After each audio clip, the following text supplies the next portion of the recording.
Hey, welcome back to Black Press. Thank you for watching. Please like, comment, share, and subscribe. Now let's get to it. We still just keep buying, and then we're gonna complain about it, and we're gonna hope that it change. But ain't nobody finna make no changes. No one's finna make any changes in their habits unless they have no other choice. If they would, you know how many kids at the kids' school got J's? I'm like, what y'all? What? So it's like a fashion. Yeah. It's not even it's not just even fashion. It's with everything. It's with everything. So many people refuse to buy anything but name brand cereal. I'm not getting the store brand. See, cereal. that's what I'm saying. Only because Everybody's like, I like what I like and I want it. I'm not changing. Only because Fruit Loops is not the same. Fruit Loops ain't the same, but guess what? You know what is different? What's also not the same? The price. It don't taste the same. The price. That's my point. We will spend the money that we want for what we want because that's what we want. That's inflation. I want what I want, and I'm gonna spend the money on it.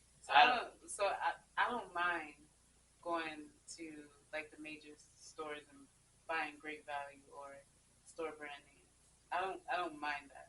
However, I like quality. So if it's of good quality, then yes, I feel like my body. What do you mean by quality? Quality means like it's to the taste that you want it to be. That's not the same as quality. That's not the same. You just said Fruit Loops don't taste the same. It doesn't. Then it's not the quality. They both made of corn and cornstarch and all that flour, whatever is in cereal. But it's the flavor. It tastes different. It don't taste like what I wanted it to taste like. And the only thing it's gonna taste like what I wanted it to taste like is that $5 box of cereal. It's gonna last me 2.5 days. That's inflation. That's what we're looking at.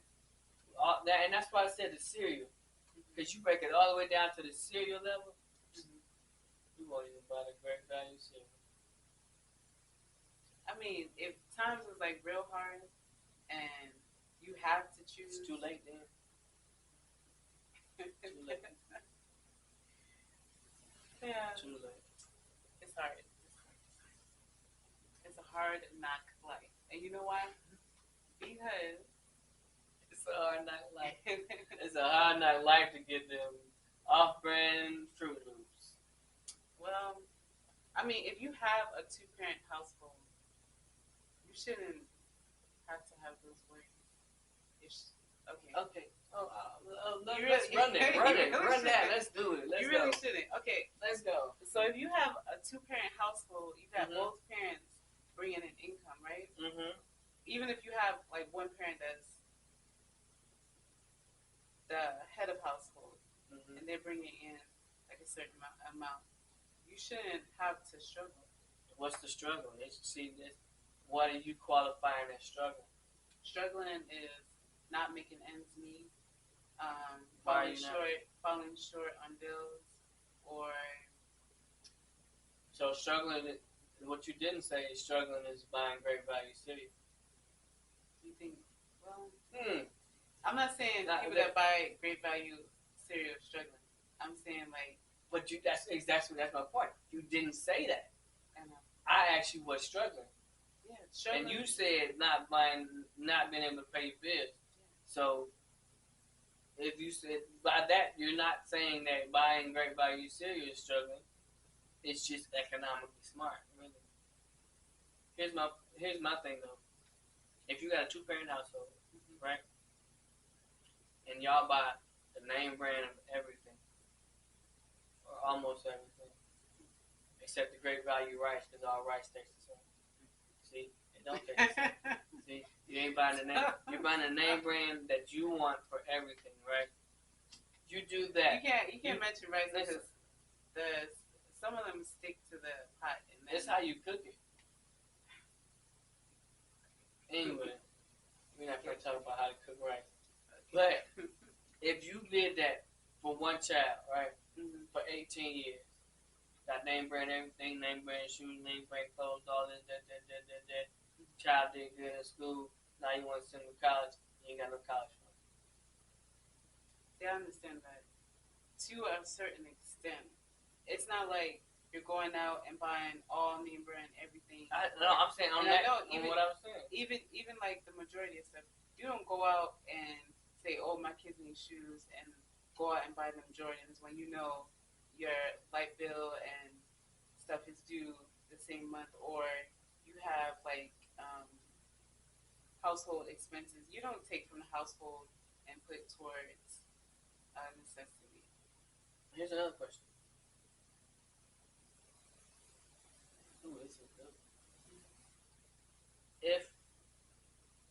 If you're in a 2-parent household and you're able to pay all the bills, you're not struggling. If you're not struggling, matter of fact, let me say it differently. If you can't afford to send your child to college, are you in a struggling household or a well-to-do household? If you can't afford it, that means you're struggling. Because But what if you paid all the bills? All the bills is always paid on time and everything. that means you are struggling because you're making poor decisions. Because why does the child have? That means the child still has a want or still has a need.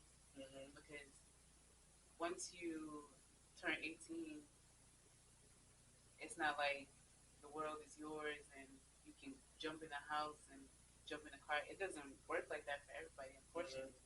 You still have to support your children because even though they turn 18, they're still not adults. Okay. And I'll add another question to that. If your child had everything they wanted growing up and all the name brand cereal, but you can't afford to send them to college, did you make a good choice or a bad choice? Of course, that's a bad choice. You don't give kids everything they want. You give them the stuff that they need. I'm saying, but if everything they needed, you got it for them, but at name brand price. You don't have to give everything name brand. You don't. That's my point. You don't, but so many of us do get everything at name brand, and then when it comes time to send our child to college, we don't have anything saved up. We haven't invested in anything because we wanted our kid wanted the name brand cereal. So people that that's like an illness. People that buy their kids Jordans and stuff, they'll send their kid outside as soon as they turn 18. They walking out that house in those shades, and they gonna wear those shades for like 3 years because they themselves can't afford to go out and buy the nice stuff that they're used to. So or they do that, or what's even worse is they perpetuate the cycle and live just at the means where they can buy the Jordans and the name brand cereal, but they can't build anything else for their next generation. It's all about teaching children like financial stability and teaching them like about credit. And I don't think it's. I think it's not even just about them. I think it's about us doing it first. Yeah, doing it first. It's each one teach one. So you do it and then you teach it to your children. But that doesn't mean that you have to restrict yourself from like name brand stuff. Doesn't it? It doesn't. Okay. How many? You just have to make smart choices when it comes to money. So if you have $100, you're not gonna go out and buy like expensive shoes and expensive clothes and then have $25 left in your pocket. No, you try to find ways to invest that money, and then that $100 multiplies. So then you just take off the change from that and buy the stuff that you may want. Do you think that's what most black people are doing? No, they. That's A my lot point. of people. I'm asking you these questions to talk about the community. Yeah. Well, a lot of people. Not about what we should do. Well, yes, what we should do, but what are we doing? Yeah, people live paycheck to paycheck. I think a big problem is we are always living our best life at the expense of our child's potential betterment. That's the difference between us and the immigrants that come in and end up owning shops, because we want to make sure that we want our best life to be our best life, and if it means I don't have anything for my kids' future, then at least that's when we pull out. I did the best that I could. But did you do the best that you could for your child, or did you do the best that you could for yourself, and made sure that they made it to 18? You made sure they made it to 18. But did you really do the best? Did you pull out all the stops, make all the sacrifices in order to propel the generation after you, the generation that you created? That's the issue. So, how much sacrifice do you think a parent should make for their child? There's many sacrifices that'll get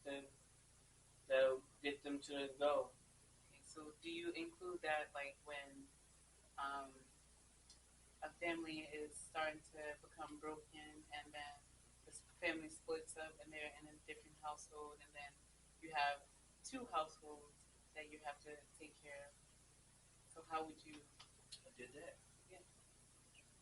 So you'll handle both households? If you have to.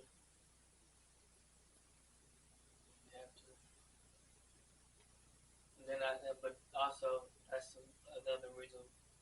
Well, that's the opposite of what most families do. And then it also, that's so many families now will get divorced in the middle of that child's early years, and because we're not going to make that sacrifice of pushing through until that child graduates. So then that's a selfish decision to not think about the child's needs, right? Because once that child is born, it's no longer about you. But it's not the case that's not the case that is going on right now. It's there's too many that are about themselves, and then I did the best that I could. They hold that best that I could in their back pocket, right there. They out there doing everything they can. It's either in his back pocket or it's right there in her pocketbook, ready to pull out. Did the best that I could. I did the best that I could. What happened to your child? I did the best that I could. Some people. Mama, why I ain't got no money for college? I did the best that I could. What you mean you did the best that you could? You went on vacation. If you dropped $1,300 on a vacation because you deserve it, because you did the best that you could, you didn't do the best you could. That $1,300 should have been saved up and put in that child's college fund. But there's so many out here that's trying to live their best life. Your best life is what you leave for your next generation. If you didn't leave anything, you didn't live your best life. Yeah. You lived the best for your own happiness. How we get way off track? What's the next topic? And it's just selfish. It's just selfish. Yeah. And it's the most so. We got a lot of selfishness in our community. Okay, so I do have one question. Okay, So so speaking of selfish, all right, so Tom Brady and his wife Giselle, they are currently planning to split still. So now that you mentioned that we do the best for our children, do you think that maybe, because she said that he's not spending enough time with her and the kids, so does that have anything to do with making the best choices for your children. Because he has a career that he's doing. He's making money. He's bringing it into the family, but at the same time, he's absent. So you can't be at two places at one time. So in thinking about like households when they split up, how can you give yourself 100% when you're somewhere else? It doesn't work. Yeah. So wherever but you can't give eating. See, and that's different. And I'm thinking that, yeah, I think they're both selfish. But Giselle, not as much because of the fact that if he traveling the whole season anyway, what's the difference between him traveling the whole season, with you and the kids staying at the house, and him traveling the whole season and you and the kids left and went to New York? Either way it go, he ain't with his kids. Tom Brady's need to work and to play to support his family was done a long time ago. Probably in his second contract, pretty much. It's time for him to take this. Huh? Time for him to check. Yeah, how old are his kids? I don't know either, but it's yeah, and it's definitely time. You have to, because if somebody sit there and roll with you all the time, and everybody was like, I mean, everybody thought, every man watching football was like, Tom Brady is number one quarterback, and he got a model for a wife. Like, he got it all, but that's my point. We want more. We want more. You got 7 rings. You got it all. You got the money, and it's still about what you want. At what point are you gonna make any type of sacrifice for your wife? That's been there. That's for why you been by your side. You're all the hurt nights, all the late nights, all the everything. The summer training, all the games, the everything. It's like, at what point are you going to reciprocate the love and the attention that somebody gave you? And a lot of times, like, people forget, like, the other side of the relationships. Like, you have the person that's working, but you also have that person that's there supporting them. Yeah. And when you pour so much of yourself into somebody else, you start running empty. So then you have to recoup and be like, okay, I have to go fill myself up. And I have to kind of step away from the situation. So a lot of times, that's what happens. Yeah. And I don't think it was that situation with her. I think she just wanted him at the house more. Yeah. And he wasn't having it. I don't know, maybe. I don't know. Maybe she had bad breakfast. I don't know. Like, I can't take it. Every time I kiss you, it smell like kimchi or something. I don't know. But it's just, and when he was talking about it, he said he was quite crazy, and I was like, yeah, you are quite crazy. Part crazy and part selfish. Because I can see doing this to support your family. Yeah. But once you've already established the support, what more support you need? You got enough support to do a 10-story apartment building, a city building. But he might just not be happy or fulfilled. Yeah. And a lot of times when that happens, that's when they start stepping up.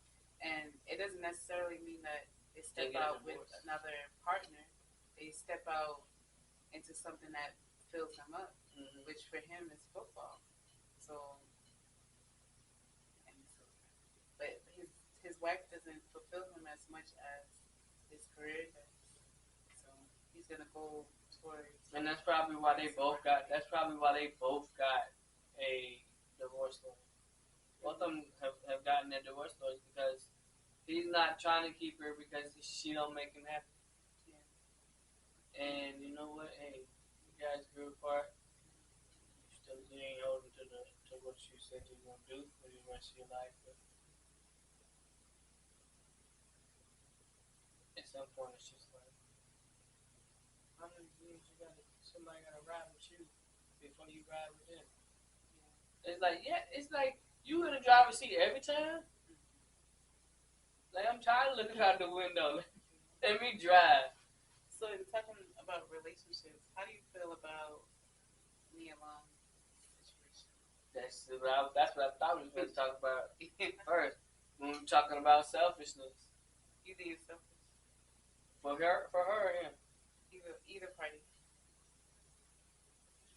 I think it depends on how remorseful he is and what he's saying. Because she's already made 2 kids with him.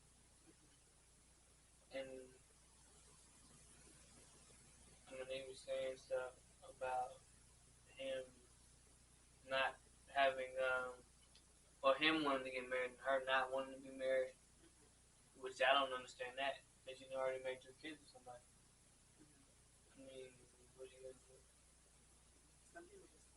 Some people just don't. Well, then guess what? If some people, then that's, one of them should have left the other one a long time ago. But the thing with him, though, I call what happened with him, and throughout this podcast, I'll probably make quite a few references to like Bible stuff, because the Bible itself, I mean, it's that so many books and there's so much knowledge out of that can be related to just the life that we live now. I call it the King David complex. It's like, because he had this fight for every step he got coming up to get to the point where he was at, became the head coach, he felt the king of the castle, like he could do no wrong. So, just like King David saw that young lady bathing on top of her house and said, I want that. No, regardless of how much humility you had before, how much hard work you was ever put in before, how much love for God that David had, regardless of all of that, you got to that point where you could stand up top and look down and see something and take it.